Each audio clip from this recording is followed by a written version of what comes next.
I was wondering why Thomism has become so dominant in traditionalist circles, and why it seems almost anathema to some traditionalists to say you are not a Thomist, or that you are an ultra-realist or Platonist. Well, there are some very important reasons for that. The first is that Neo-Thomism was the established philosophical school at the time of the council, but it was already coming under attack by people who, for other motives, cited the authority of the Church Fathers and the other doctors. When I say for other motives, it wasn't because they were necessarily keen on returning to the Fathers or dealing with the other doctors, but simply because they wanted to oppose orthodoxy. And Neo-Thomism was seen as the orthodoxy of the time. So a lot of it is bound up with personal memory. Okay. But there are other reasons. I mean, Platonism and Aristotelianism are the two great currents in Greek philosophy, and thus in Western philosophy.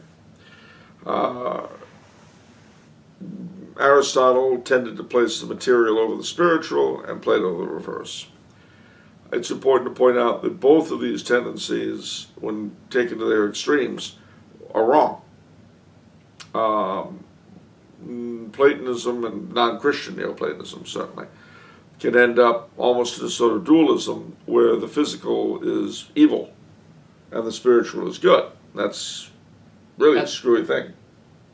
Isn't that Gnosticism? What is that? Yeah. Yeah. And, well, it's some kinds of Gnosticism. Yeah. But it's certainly Manichaeanism, it's Catharism, all that stuff, Albigensianism. But contrary-wise, the Aristotelian element, the materialist thing, could go the other direction and put us right where we are now. Where you've got a sort of opposite dualism, where only the material is good and the spiritual is evil. Ain't that the truth?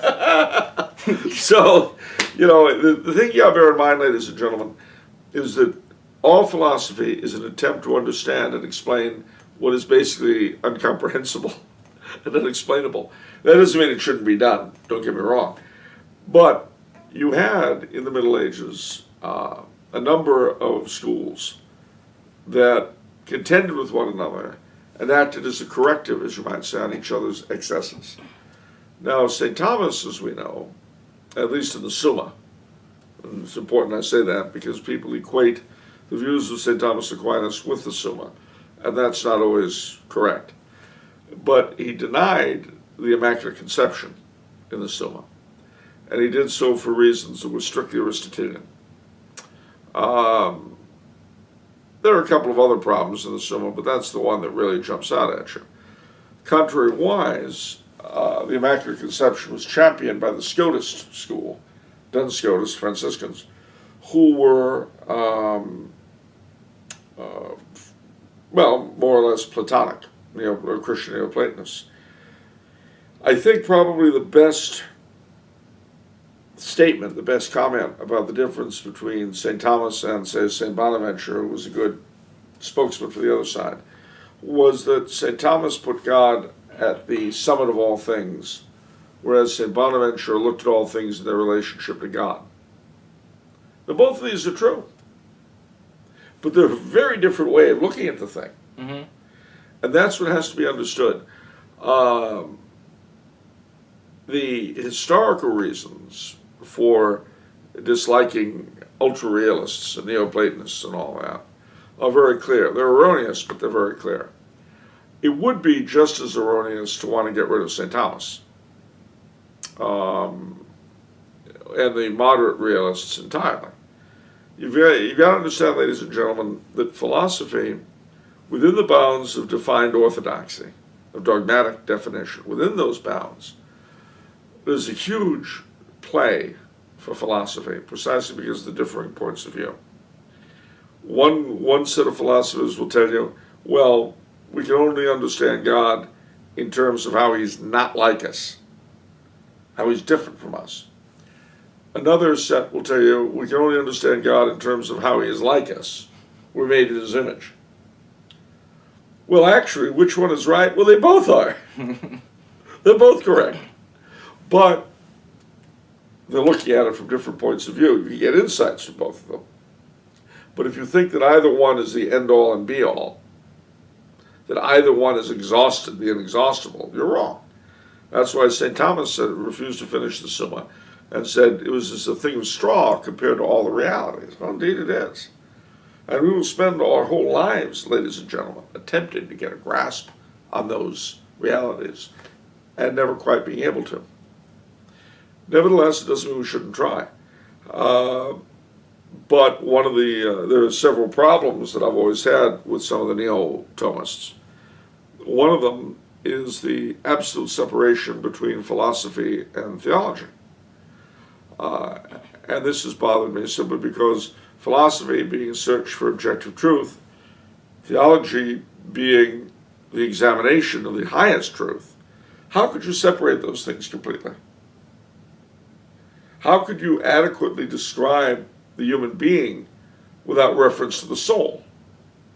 How could you adequately describe creation as though the creator didn't exist? That's almost like Immanuel Kant, isn't it? Well, it is, and it's also very modern. And a lot of people would say, well, the neo-Thomists didn't do that. Okay, well, here again, the philosophers can go on and on fighting forever, and they should, within the bonds of dogmatic definition. Show me a philosophy that does not allow for the Immaculate Conception, and I'll show you a philosophy that's certainly wrong on that point. And contrariwise, you know, when people bring up, for instance, the law of contradiction, something cannot be one and many at the same time. Mm-hmm. Well, what about the Blessed Sacrament? Oh, well, that's different. That's a miracle. Well, it would be better to say that most of the time something can't be one and many, rather than to say it simply can't be. Because if you do that, if you leave the miraculous out of your theorizing, then you're leaving reality out of your theorizing. So you've got to find a way somehow to let it in. And what I'm saying, by the way, is certainly subject to question and censure by an awful lot of people, but I'm being asked the question, I'm giving it my answer. I'd also say, too, that the history of philosophy has shown, and it doesn't necessarily mean it had to work out this way, it just did, that, of course, from the moderate realists, as the Thomists and neo-Thomists were called, and just to be clear, when we're speaking about realism in this sense, we're not talking about reality. We're talking about the reality of the Platonic forms. This is pretty outre, isn't it? But basically, Plato taught that everything you see on earth are shadows of realities that are in another realm someplace. Things like chair and man and duck, and for that matter, love and honor, are universals that are in this world beyond, and they cast their reflection down upon us. Now, the Christian Neoplatonists said, well, there's not some other realm, it's in the mind of God. And from that mind of God, these things come down. And they are absolutely real, they exist in the mind of God. The moderate realists said, no. They're real, all right, but they take their reality from the sum total of their concrete expressions, i.e., to make this a little simpler, where the Christian Neoplatonists would say, ultra-realists would say, men take their manhood from the model man in God's mind. The moderate realists would say, no, it's the totality of men from whom that notion of man acquires its reality. If you see the difference. Well, that went a bit further under the folk who were called conceptualists, who said, oh, no, these universals are simply human concepts without any objective reality at all. They have a certain reality, but the reality is conceptual. And then beyond them, there was one more step, the nominalists, who said, no, they're not real at all, they're just names people give things. And interestingly enough, Martin Luther was a nominalist, and nominalism was the leading philosophy in his area at his time.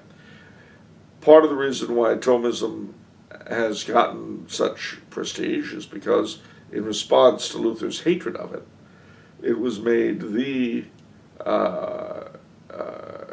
philosophy du jour at the Council of Trent. They had a copy of the Summa on the altar next to the Bible. Wow. But that's also why the Council of Trent did not define the Immaculate Conception. So, my little joke is that whenever you have a copy of the Summa with the imprimatur that includes the denial of the Immaculate Conception, you've got an imprimatur that's invalid. Ah! Wow. So, it's a complex thing, and emotions come into it, ladies and gentlemen. You will rarely see people get so emotional within the church as on this very complex question. If you don't endorse any variety of thing that calls itself Thomist, you must be a heretic. That's basically what you get. What this would do for such paladins of the faith who are definitely not Thomists, as Dr. William Mara and Dietrich von Hildebrand, I don't know. One little tidbit, I believe my brother Steve, the owner of Tumbler House, has called moderate realism inadequate realism. Inadequate, yes, that's right. That was inadequate. Well, see, the reason is that ultra-realism is also called exaggerated realism in the history of philosophy books. So that was his response. If you're gonna call the ultra-realists exaggerated realists, well then okay, fine. The moderate realists are inadequate realists. You want to be insulting, we can be insulting. It won't accomplish much, but we can do it. The other thing, too, to bear in mind is that because so many of the protagonists of a quote-unquote post-Vatican II reform were anti-Thomist. That's another thing that gave Thomism an added bit of prestige. Yeah. Because it was a target for such terrible people. And again, let me be very clear, ladies and gentlemen. I am by no means in favor of the abolition of Thomism or the burning of the Summa or anything like that. It's interesting, again, bringing up St. Bonaventure and St. Thomas, that not only were they good friends, but when both were asked to compose an office for Corpus Christi, St. Bonaventure read St. Thomas's and burnt his own. Wow. So, do let's get a grip. I thought St. Bonaventure said something bad about Thomas Aquinas. He did. He said he was the father of all heresies. That's pretty bad. It is bad. And he said it about a friend. It is. But he was referring again to the materializing tendency that he saw. I mean, you have one of the things St. Thomas, on the one hand, expressly condemned, but on the other, has been found by some of his followers, has been taken off with by some of his followers, is the idea of the double truth. The notion that something can be true in philosophy but false in theology, or vice versa. Yeah. And I first got an education in the double truth in high school. For evolution. For evolution, when the brother, the religious brother who was teaching us was going on about evolution. I said, okay, brother, at what point did the soul enter the ape, and when did the ape fall? He said, oh, you're mixing apples and oranges. The one is the religious truth, the other is the scientific truth. And I said, you mean they're both lies, which he didn't appreciate for some reason. But that double truth comes back to us when a lot of Thomists find themselves dealing with the miraculous, which we touched on earlier. If you bring up a question like, how does transubstantiation square with the principle of contradiction, non-contradiction? Oh, well, that's a miracle. That doesn't signify. Well, hold on. You've just given me the double truth.